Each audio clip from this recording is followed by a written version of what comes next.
क्या आपने कभी गौर किया है कि आजकल मौसम कुछ बदला बदला सा लगने लगा है? मतलब जो बारिश कभी सिर्फ राहत और जीवन लेकर आती थी, वो अब अक्सर अचानक से तबाही मचा देती है।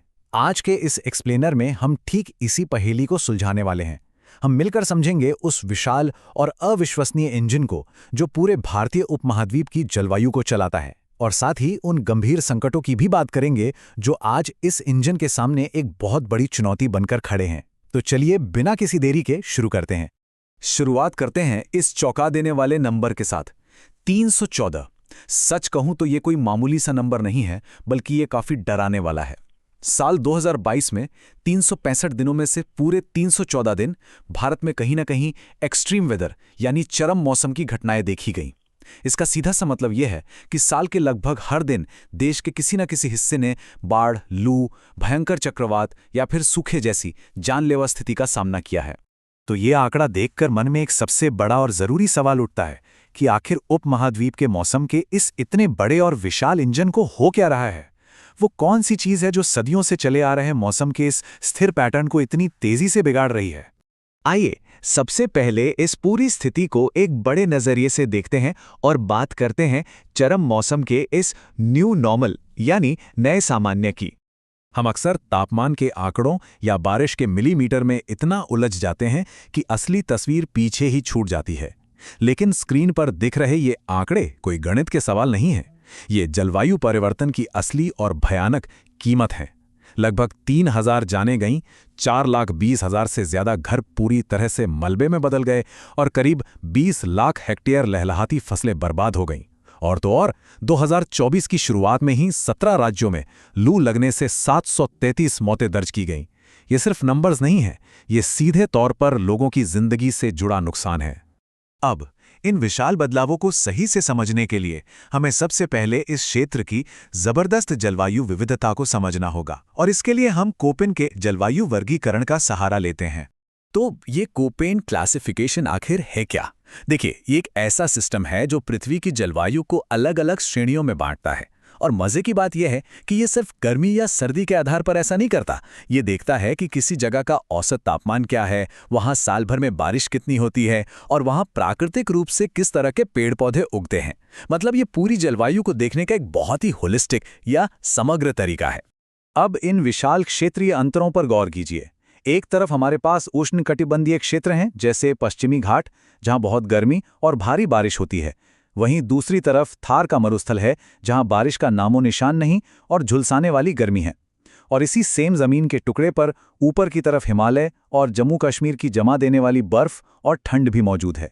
यही कमाल की डाइवर्सिटी इस उपमहाद्वीप को इतना खास बनाती है और साथ ही बहुत सेंसिटिव भी। चलिए अब सीधे चलते हैं उस मेन इंजन की तरफ जो इस पूरे सिस्टम को चलाता है, यानी भारतीय मॉनसून की कार्यप्रणाली। अब देखते हैं कि ये पूरी मशीन काम कैसे करती है।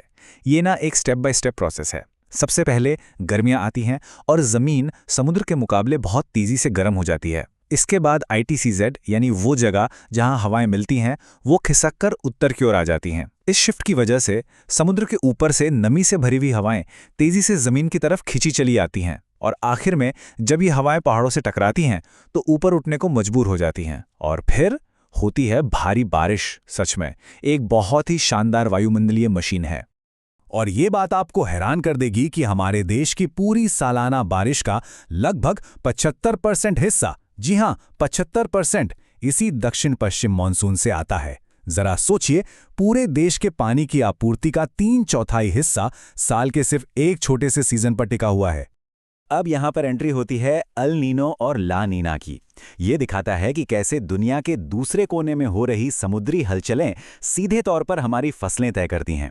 अगर प्रशांत महासागर का पानी गर्म हो जाए, जिसे हम अल नीनो कहते हैं, तो हमारा मानसून कमजोर पड़ जाता है और सूखे जैसी स्थिति बन जाती है। वहीं ला नीना में पानी ठंडा होने पर मानसून मजबूत हो जाता है और अच्छी बारिश होती है। सब कुछ आपस में कैसे कनेक्टेड है ना।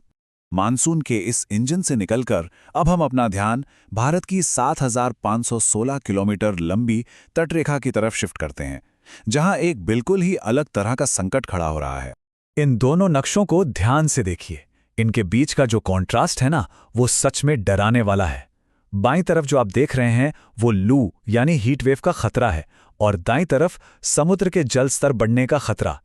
ये साफ साफ दिखाता है कि हमारे पूर्वी तट और पश्चिमी तट की कमजोरियां एक दूसरे से बिल्कुल अलग हैं। तो इसका सबसे अहम सबक ये है कि हम पूरे देश के लिए जलवायु परिवर्तन से निपटने की कोई एक वन साइज फिट्स ऑल यानी एक जैसी नीति नहीं बना सकते। पूर्वी तट, ओडिशा और आंध्र प्रदेश जैसी जगहों पर साइलेंट किलर्स यानी भयानक लू और चक्रवातों से जूझ रहा है, जबकि दूसरी तरफ पश्चिमी तट पर गुजरात और केरल में समुद्र के बढ़ते जलस्तर और अचानक आने वाली बाढ़ से लड़ाई चल रही है। अब जरा इस मैप पर गहरे लाल रंग वाले इलाकों पर फोकस कीजिए, खासकर आंध्र प्रदेश की तरफ। ये विजुअल एक साथ 14 अलग अलग खतरों को मिलाकर बनाया गया है, और ये चीख चीख कर बता रहा है कि कैसे कुछ क्षेत्र एक ही समय में कई सारी प्राकृतिक आपदाओं के निशाने पर बैठे हैं। चलिए अब इन डूबते हुए तटों से निकलकर बर्फीली चोटियों की ओर चलते हैं और बात करते हैं हिमालय में मंडराते जलवायु संकट की।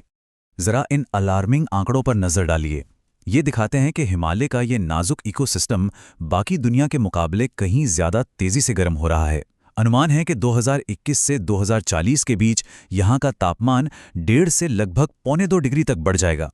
सर्दियों का न्यूनतम तापमान ही 2.1 डिग्री बढ़ रहा है। इसका सीधा नतीजा क्या हो रहा है? ग्लेशियर तेजी से पिघल रहे हैं, बर्फ की परत पतली हो रही है, और सिक्किम में 2023 जैसी हिमनद झीलों के फटने से आने वाली अचानक बाढ़ का खतरा काफी बढ़ गया है। और अगर आपको लगता है कि तापमान में महज 1 या 2 डिग्री के बदलाव से क्या ही फर्क पड़ता है, तो जरा ये सोचिए। हिमाचल प्रदेश में गर्म और छोटी सर्दियों की वजह से सेब का वो खूबसूरत लाल रंग फीका पड़ता जा रहा है, और लद्दाख में तो खुबानी की पूरी फसलें बर्बाद हो रही हैं। ये सिर्फ तापमान का नंबर नहीं है, ये सीधे तौर पर वहाँ के किसानों की छिनती हुई रोजी रोटी है। और डेटा के इस जंजाल में हमें उन इंसानी चेहरों को कभी नहीं भूलना चाहिए जो इसका सीधा खामियाजा भुगत रहे हैं। शाहनाज अख्तर जैसे गुज्जर समुदाय के लोगों को ही सुनिए। वो कहते हैं कि अनियमित बारिश और सूखे के कारण उनके पारंपरिक प्रवास के रास्ते ही बदल गए हैं, और पानी के लिए उन्हें बहुत दूर भटकना पड़ता है। इनकी सदियों पुरानी जीवन शैली आज पूरी तरह से उजड़ रही है। और सबसे बड़ी टेंशन की बात यह है कि हिमालय में जो कुछ भी हो रहा है वो सिर्फ पहाड़ों तक सीमित नहीं रहने वाला। ऊपर जो बर्फ तेजी से पिघल रही है ना, वो सीधे तौर पर नीचे मैदानों में बहने वाली ब्रह्मपुत्र, गंगा और यमुना जैसी विशाल नदियों के फ्लो को अस्थिर कर रही है। मतलब पहाड़ों की ये समस्या नीचे रहने वाले करोड़ों लोगों के पानी की सुरक्षा के लिए एक बहुत बड़ा खतरा बन चुकी है। तो इन सारे आंकड़ों, तथ्यों और मानवीय कहानियों के बाद हमारे सामने सबसे बड़ा और अहम सवाल यही बचता है कि क्या हमारा समाज इस तेजी से बदलते हुए जलवायु इंजन के साथ तालमेल बिठाने के लिए खुद को उतनी ही तेजी से ढाल पाएगा? क्या हम इसके लिए तैयार हैं? ये एक ऐसा सवाल है जिसका जवाब हमें जल्द से जल्द खोजना होगा, क्योंकि सच तो ये है कि अब हमारे पास इंतजार करने का वक्त बिल्कुल नहीं बचा है।